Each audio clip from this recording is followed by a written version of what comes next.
এটাকে কি আমরা চাইলে আসলে 0-1 এর একটা ম্যাট্রিক্সে কনভার্ট করতে পারি? জি।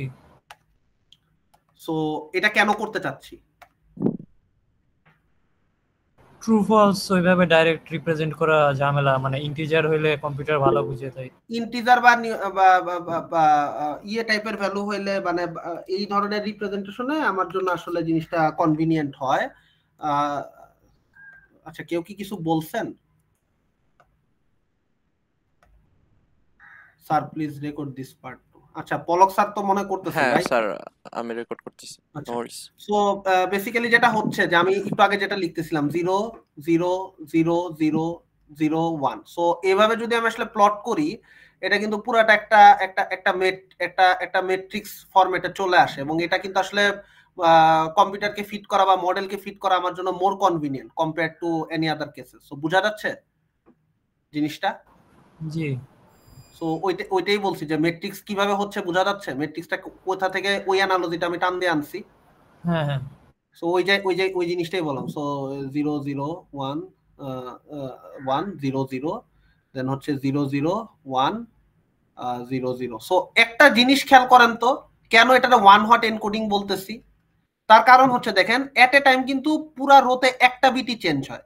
দেখেন এই সবগুলোর ভিতরে জাস্ট এইটা একটা চেঞ্জ হয়েছে, এরপর এই রোয়ের ভিতরে এইটা অনলি চেঞ্জ হয়েছে, এই রোটার ক্ষেত্রে দেখেন জাস্ট এইটা চেঞ্জ হয়েছে, বাকি সব জিরো আছে। তার মানে এট এ টাইম একটা বিটি ফ্লিপ হচ্ছে, যার জন্য এটাকে আমরা আসলে ওয়ান হট এনকোডিং বলি। মানে প্রত্যেক রোতে একটা একটা সিঙ্গেল বিট চেঞ্জ হবে। যেমন প্রথমে 0 0 থাকে, 0 1 থাকে, তারপরে 1 0 হয়, তারপরে 1 1 হয়, এইভাবে একটা bit at a time change হচ্ছে। সো এই জিনিসটার জন্য আসলে এটার নাম ওয়ান হট এনকোডিং আসছে। ঠিক আছে, এটা একটা এনকোডিং স্কিম।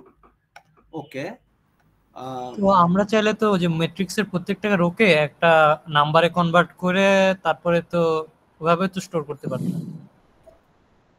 ডেফিনেটলি পারতেন, কোনো সমস্যা নাই। That can be another encoding technique. আমরা কি পুরো ম্যাট্রিক্সটাই স্টোর করতেছি নাকি কলামগুলো আলাদা আলাদা কলাম হিসেবে স্টোর করতেছি, এটা জিজ্ঞেস করছি। এইখানে বেসিক্যালি মানে আমাদের মেইন টার্গেটটা কি? মেইন টার্গেটটা হচ্ছে যে এই কলামটাকে একটা প্রপার রিপ্রেজেন্টেশনে নিয়ে আসা। জি। তো সেই ক্ষেত্রে আমরা আসলে কি করতে পারি, আপনার কি মনে হয়?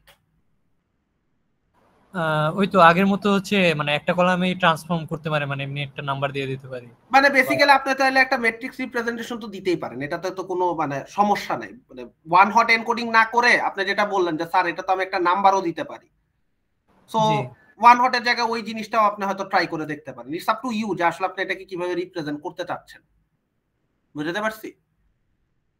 সো মানে আলটিমেটলি মডেল পারফর্ম ভালো করলে যেটা মানে আমার সুবিধা হয় ওইভাবে, তাই না? হ্যাঁ হ্যাঁ, মডেল যেটা যেটা আপনার জন্য কনভিনিয়েন্ট হয়। মানে এনকোডিংটার ওই যে বলতেছিলাম যে encoding is a part of feature engineering, আর ফিচার ইঞ্জিনিয়ারিং এর মেইন গোলটা হচ্ছে make my model more efficient.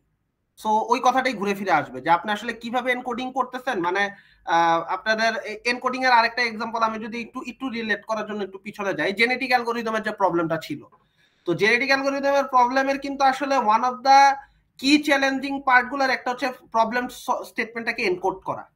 So encoding যদি অ্যাকচুয়ালি ভালো মানের একটা এনকোডিং করা যায়, তাহলে কিন্তু আসলে ওইটা থেকে আসলে মানে বেশ ভালো একটা রেজাল্ট পাওয়া সম্ভব। এটা বোধ ওই জেনেটিক অ্যালগোরিদমের ক্ষেত্রেও প্রযোজ্য, আবার এইখানেও কিন্তু দেখতেছেন একই জিনিস, যে এনকোডিং স্কিমটা ভালো হইলে মডেলের আসলে ভালো পারফর্ম করার ক্যাপাসিটি বাড়ে। সো আপনারা চাইলে মানে ক্লাসিক্যাল অ্যাপ্রোচ যেটা ছিল মেশিন লার্নিং এর আর্লিয়ার ডেইজে, জেনেটিক অ্যালগোরিদমের মাধ্যমে আমরা বিভিন্নভাবে ট্রায়াল এন্ড এরর করতাম, সো সেটাও কিন্তু আসলে আপনি দেখতে পারেন। ঠিক আছে, সো এরপরে যে জিনিসটা করা হয়েছে বেসিক্যালি যে নিউমেরিক ভ্যালু আছে, ধরেন 5 জন মানুষের দৌড়ের একটা রেকর্ড আছে, যে সুই নামে লোকটা হচ্ছে এই পরিমাণ টাইম নিয়ে একটা ল্যাব কমপ্লিট করে। ল্যাব কমপ্লিট করা মানে তো বুঝেন যে একটা নির্দিষ্ট ডিস্টেন্স একটা নির্দিষ্ট টাইমে কমপ্লিট করা মানে হচ্ছে যে ল্যাব টাইম বোঝায়। ঠিক আছে, সো সুই নামে একটা লোক আছে, মার্ক নামে একটা লোক আছে, শন নামে লোক আছে, এরিন আছে, জেনি আছে, রাসেল, এরকম অনেকজন, এরকম কয়েকজন মানুষের প্রত্যেকের এভারেজ ল্যাব টাইমটাকে নেওয়া হয়েছে, মানে প্রথম 5টা ল্যাব টাইমকে নেওয়া হয়েছে। সো দেখেন নেম নামে একটা কলাম আছে, রান, প্রত্যেকের রান নামে ইনফরমেশন আছে।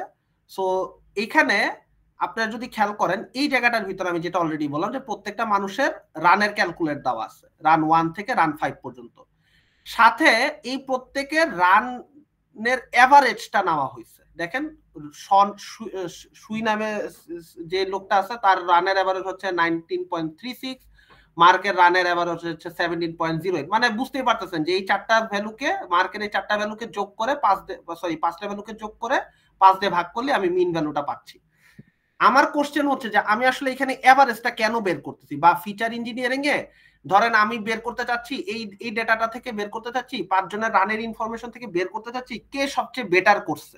আমার টার্গেট হচ্ছে এরকম কিছু একটা ফিগার আউট করা। লেটস ফর এক্সাম্পল আমার কোশ্চেন হচ্ছে আমি আসলে এদের মিন কেন নিতে চাচ্ছি, আমার আসলে এদের মিনটা কেন নেওয়া লাগতেছে, মিনটা নেওয়ার মোটিভেশন কি?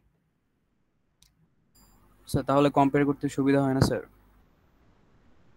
একটা জিনিস খেয়াল করেন, আপনি মিন নিবেন কিনা সেটাও কিন্তু আসলে একটা ডিসিশনের বিষয় স্যার। মিন নিব না মিডিয়ান নিব না মড নিব, ওই যে বলছিলাম ফিচার ইঞ্জিনিয়ারিং এর রেজাল্টটা ভালো আনার জন্য যা করা লাগে তাই করব। আমি এখানে মিন নিয়ে কেন সুবিধা করতে পারতেছি খেয়াল করেন, কারণ খেয়াল করেন সুই নামে যে লোক আছে সে যে দৌড়াইছে তার দৌড়ের রেঞ্জ কি, মানে দৌড়ের টাইমের রেঞ্জ কি 18 থেকে 20-এর মধ্যে না, এর বেশি কিছু? No sir. তাহলে এখানে যদি ধরেন এমন একটা আউটলায়ার থাকতো, ধরেন এখানে ধরেন ওর রান টাইম 4 হইতেছে 100, এখানে মিন নিয়ে কোনো সুবিধা করা যেত?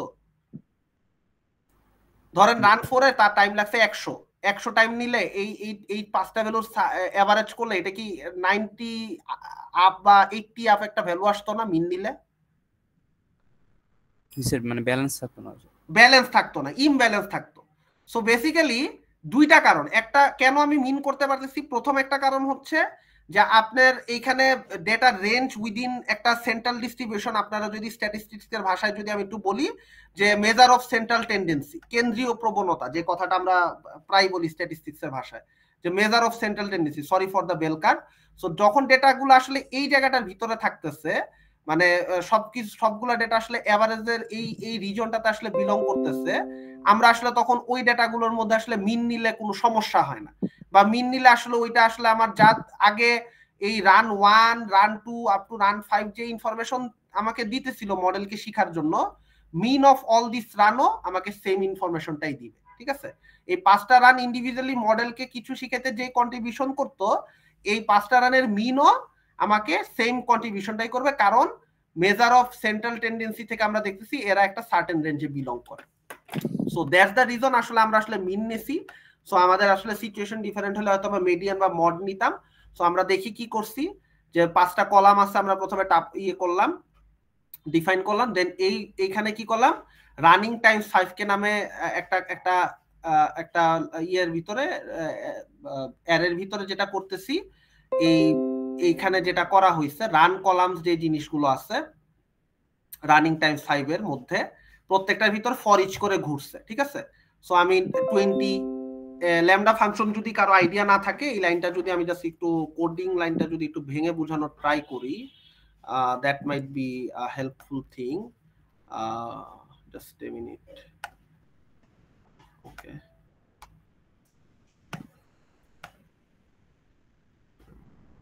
সো এখানে প্রথমে হচ্ছে 5টা কলামকে ডিফাইন করা হয়েছে, 5টা কলামকে আমি ডিফাইন করলাম, দেন হচ্ছে রান টাইম 5 কে মিন যেগুলা, সো রান টাইম 5 কে আমার ইনিশিয়ালি ডিক্লেয়ার করা ছিল উপরে, আমি যদি সেটাকে একটু নিয়ে আসি, এখানে ডিক্লেয়ার করা, সো এটা আসলে হয়তো লেখা যাবে না, আমি জাস্ট একটু ছবিটা কিছুটা নিয়ে আসি, পুরোটা আমি নিয়ে আসতে পারবো না, it's a too big picture to bring. ও বাবা, এটা এত ছোট হয়েছে কেন? এনিওয়ে, সো বেসিক্যালি যেটা হচ্ছে যে আমরা হচ্ছে একটা অ্যারে অফ কলাম নিচ্ছি, দেন হচ্ছে রান টাইম 5 কে এর মধ্যে, মানে এই যে রান টাইম 5 কে যেটা, এটার সবগুলার মিন ক্যালকুলেট করতে চাচ্ছি, মানে প্রত্যেকটা ভ্যালুর মিন ক্যালকুলেট করতে চাচ্ছি, 20, 18, 19.6, 20.3, 18.3। কি করা হচ্ছে, ল্যামডা হচ্ছে একটা অ্যানোনিমাস ফাংশন। হ্যাঁ, এটা সব প্রোগ্রামিং ল্যাঙ্গুয়েজে থাকে। অ্যানোনিমাস ফাংশন কখন ডিক্লেয়ার করি, যখন আমরা একটা ফাংশনের কোনো বডি স্ট্রাকচার দিতে চাই না। সো ধরেন আমি যদি এই ফাংশনটা এই জায়গার ফাংশনটাকে যদি আমি আসলে একটা প্রপার ফাংশনাল স্ট্রাকচারে লিখতাম, তাহলে হয়তো আমি লিখতাম প্রথমে ডেফ ওয়ার্ড লিখতাম, তারপর হচ্ছে ক্যালকুলেট মিন নামে একটা নাম দিতাম। ঠিক আছে, ক্যালকুলেট মিন নামে একটা নাম দিতাম, দেন প্যারামিটার পাস করতাম। প্যারামিটারে কি পাস করতাম, প্রত্যেকটা রোকে আমি পাস করতাম। ঠিক আছে, প্রত্যেকটা রো বলতে এই যে এখানে যে সুই নামে একটা লোক আছে, মার্ক নামে লোক আছে, এগুলো এক একটা শন নামে একটা লোক আছে, তারপরে আরো আরো এক্সওয়াইজেড যে লোকগুলো আছে, এই প্রত্যেকটা এক একটা রো, ঠিক আছে। তো একটা স্ট্রাকচার ফাংশনের ক্ষেত্রে কি করতাম, রো পাস করতাম, দেন এই রো এর মধ্যে ফর ইচ করতাম, ফর ইচ করে এই রো এর প্রত্যেকটা যে ভ্যালু আছে, ধরেন সু এর ক্ষেত্রে ভ্যালু আছে 20, 18.5, 19.6, 20.3, 18.3। সো এই রো এর ভিতরে, এই প্রত্যেকটা রো এর ভিতরে যে রানিং যে ভ্যালুগুলো আছে, এগুলাকে একটা একটা করে নিয়ে আমি হচ্ছে মিন ক্যালকুলেট করতাম, সাম করে মিন ক্যালকুলেট করে ফেলতাম। এখানেও দেখেন সেম জিনিসটাই করছে। ল্যামডা হিসেবে হইতেছে অ্যানোনিমাস ফাংশনকে ডিক্লেয়ার করছে। অ্যানোনিমাস ফাংশন রো বলতে বুঝাচ্ছে যে প্যারামিটারে কি পাস করবে, মেথডের প্যারামিটারে যেটা পাস করে সেটাই হচ্ছে আমার এখানে রো হিসেবে দেওয়া হয়েছে। এবার যেটা করা হয়েছে, এই ভ্যালুটাকে নিয়ে রো এর প্রত্যেকটা কলাম, তার মানে 20.5 একটা কলাম, 18.5 আরেকটা কলাম, 19.6 একটা কলাম, প্রত্যেকটা কলামের যোগ করতেছে, যোগ করে দেন কি করতেছে, মিন ক্যালকুলেট করতেছে। আর এখানে দেখেন এক্সিস মানে বলে দেওয়া আছে 1, আমরা এক্সিস 1 মানে কিন্তু জানি, এক্সিস 1 মানে হচ্ছে আমরা বেসিক্যালি কলামকে ইন্ডিকেট করি। সো প্রত্যেকটা কলামকে আমরা যোগ করতেছি, সো যোগ করে মিন বের করাটাই আসলে এখানে দেখানো হয়েছে। সো আমরা এরপরে যদি এটাকে আসলে প্রিন্ট করি, আমরা কিন্তু দেখেন প্রত্যেকটা ভ্যালুর কিন্তু এই ইনিশিয়ালি যে এভারেজ 5k ছিল, রানিং টাইম 5k ছিল, প্রত্যেকটার মিন ভ্যালুটা দেখতে পারতেছি। সিমিলারলি যদি ডেট টাইম টাইপের কোনো ইনফরমেশন আমাদের কাছে থাকে, যদি এরকম একটা ডেট টাইম হয় যে আমাদের ডেটা সেটে দেওয়া ছিল ফেব্রুয়ারি 1, 2011, এটাকেও আমরা চেঞ্জ করতে পারি। পান্ডার একটা লাইব্রেরি আছে প্রথমে টু ডেট টাইম, এটা দিয়ে হচ্ছে আমরা ডেট টাইম কলামটাকে আগে রিসিভ করব, দেন রিসিভ করার পর আমরা কি করতেছি, আমরা হচ্ছে স্টার্ট ডেট কনভার্টেড। সো আমরা যেটা করতেছি যে এটাকে একটা প্রপার এই স্ট্রাকচারে দেখতে চাই, সো আমরা কি করতেছি, নতুন একটা কলাম ডিক্লেয়ার করতেছি আগে। আমরা এইভাবে যদি কিছু করি, মানে এইভাবে করে আমরা একটা নতুন কলাম ডিক্লেয়ার করতে পারি চাইলেই, ঠিক আছে, এইটুকু পার্ট। এখানে আপনি স্টার্ট ডেট কনভার্টেডের জায়গায় অন্য কিছু লিখতে পারেন, ফরম্যাটেড ডেট বা কিছু একটা লিখতে পারেন, it's up to you. Apply করতেছি কিসের উপরে, অ্যাপ্লাই করতেছি ইনিশিয়ালি যে আমার ডাটাটা ছিল, ভলান্টিয়ার ডেটা সেটটা ছিল, ওই ডেটা সেটটাতে আমরা চেঞ্জ করতেছি। সো আমার ইনিশিয়ালি এই ডেটা সেটটা ছিল, ঠিক আছে, এই ডেটা সেটটাকে এবার হইতেছে এই যে ল্যামডা এক্সপ্রেশনের মাধ্যমে আগের মতোই প্রত্যেকটা রোতে এই ডেট গুলোকে রিড করতেছি। এই যে এখানে যে গিভেন ডেট গুলো আছে ফেব্রুয়ারি 1, 2011, রিড করে আমি কিভাবে চেঞ্জ করতেছি যদি খেয়াল করেন, সেটা হচ্ছে যে এই যে প্রথমে চেঞ্জ করছি স্টার্ট ডেট মান্থ। সো এইভাবে হচ্ছে আমরা দুইভাবে চেঞ্জ করতে পারি, একটা হচ্ছে স্টার্ট ডেট কনভার্টেড। সো দেখেন ফেব্রুয়ারিকে তারা হচ্ছে 2 ডে কনভার্ট করছে, ডেট তো 1 আগের মতোই আছে, আর 2011 আছে। So this is the start date converted, this is the first way, ঠিক আছে, sorry this is the first way, start date converted. এই জায়গাটা, এই লাইনটার জন্য বেসিক্যালি এই ইনফরমেশন গুলো আসছে। ইনিশিয়ালি ডেট দেওয়া ছিল স্টার্ট ডেট, এই যে এখানে স্টার্ট ডেট এটাকে নিচ্ছে ভলান্টিয়ার, দেন পান্ডার বিল্ট ইন লাইব্রেরিতে টু ডেট টাইম মানে মান্থ, ইয়ার মান্থ ডেট এই ফরম্যাটে কনভার্ট করে দিচ্ছে। নেক্সট আমি কি চাচ্ছি যে এই ডেটা থেকে শুধুমাত্র কোন কোন মান্থের ইনফরমেশন আছে সেটা জানতে চাই, সেটা কি জানুয়ারি, ফেব্রুয়ারি না মার্চ। সো দেখেন ও কি করছে, আগের মতো স্টার্ট ডেট কনভার্টেডটাকে নিছে, আপডেটেড যেটা মানে এই ইনফরমেশনটাকে নিছে, কারণ এখানে দেখেন মান্থের ইনফরমেশনটা কিন্তু 01 নিউমেরিক ভ্যালুতে 1 2 নিউমেরিক ভ্যালুতে আছে। সো এই নিউমেরিক ভ্যালু থেকে ওর জন্য কিন্তু খুব ইজি, এই 2টাকে 2 বানানো, এই 1টাকে 1 বানানো, এই 2টাকে 2 বানানো। এটা যেহেতু ইজি, ও যেটা করছে এই কনভার্টেড ইনফরমেশনটাকে নিয়ে ওটার উপরে ল্যামডা ফাংশন আরেকটা রান করছে, রান করে মান্থ নাম্বারটা বের করে নিছে। সো দেখেন স্টার্ট ডেট মান্থ, সো এখানে শুধু মান্থের নামগুলো চলে আসছে, দেন জাস্ট প্রিন্ট দিয়ে এটা চেক করে দেখছে। এটা হচ্ছে আমাদের লাস্ট স্লাইড, মানে এই জায়গাটার ভিতরে ফিচারের ভিতরে আমরা যেটা করতে চাই, এটার বাকি পার্টটা হয়তো আমরা নেক্সট ক্লাসে ডিসকাস করব। স্যার আমরা কি এটা নেক্সট ক্লাসে ডিসকাস করব নাকি আমরা আজকে ক্লাসটা শেষ করে দিব? পলক স্যার? স্যার আমার মনে হয় হ্যাঁ নেক্সট ক্লাসে আমরা হচ্ছে ডিসকাস করতে পারি, বিকজ 2টা 3 বেজে গেছে তো অলরেডি। হ্যাঁ, সো আমাদের আসলে আর 2টা পার্টি আসলে বাকি ছিল, এগুলো আসলে আমরা নেক্সট ক্লাসে জাস্ট হয়তো আমরা একটু ব্রিফ আইডিয়া দিব, আপনারা দেখতে পারেন। স্কেলিং এরটা যদি একটু বেসিক আইডিয়া বলে দেই, আমাদের ভ্যালু যদি অনেক বেশি ওয়াইডলি ডেভিয়েট করে, যে ধরেন আমার একটা ডেটা সেটের ভিতরে যদি এরকম থাকে যে সেটোসার ওই এক্সাম্পলটাই যদি নেই, যে পেটাল লেংথ পেটাল উইডথ যদি এরকম থাকতো, ধরেন যে 0.1 0.5 100 এবং 20 এরকম কিছু একটা থাকতো, তখন হয়তো আমরা চাচ্ছি যে এই ভ্যালুগুলো সবগুলো যেন 0 to 1 এর ভিতরে থাকে। সো আমরা হচ্ছে এটাকে স্কেলিং করে ফেলি। সো স্কেলিং করে আমরা কি করব 0.1 0.1 এর মতো হয়তো থাকলো 0.5 থাকলো এই ভ্যালুটাকে হয়তো আমরা 0 থেকে 0 থেকে 1 এর ভিতরে একটা ভ্যালুতে নিয়ে আসলাম লেটস সে 0.7 আর এইটাকে হয়তো আমরা 0.2 বানালাম। সো এটা স্কেলিং করা হচ্ছে কেন, যাতে করে ডিস্ট্রিবিউশনটা ইভেন হয়, যাতে করে আমার মেশিন লার্নিং মডেলের কাজ করতে সুবিধা হয়। কারণ ভ্যালু যদি অনেক বড় হয়, এরকম একটা ভ্যালু দেখলে তখন মডেল সেটার প্রতি বায়াস হয়ে যেতে পারে, ঠিক আছে। এরকম একটা বেশ বড় একটা ভ্যালু দেখলে সেটার প্রতি বায়াস হয়ে মডেল আসলে ভুল ডিসিশন মেক করে, যার জন্য আমরা আসলে স্কেলিংটা আসলে পারফর্ম করি, ঠিক আছে। সো স্যার আমাদের আজকের ডিসকাশনটা এতটুকুই। আমরা যদি এটা বুঝে থাকি, মোটামুটি আমরা প্রায় সবকিছু ডিসকাস করছি। আমাদের জাস্ট মনে হয় স্কেলিং এর পার্টটা একটু ডিসকাস করতে হবে আর এই কোরিলেটেড ফিচারের ব্যাপারটা একটু ডিসকাস করতে হবে। This are the only two things.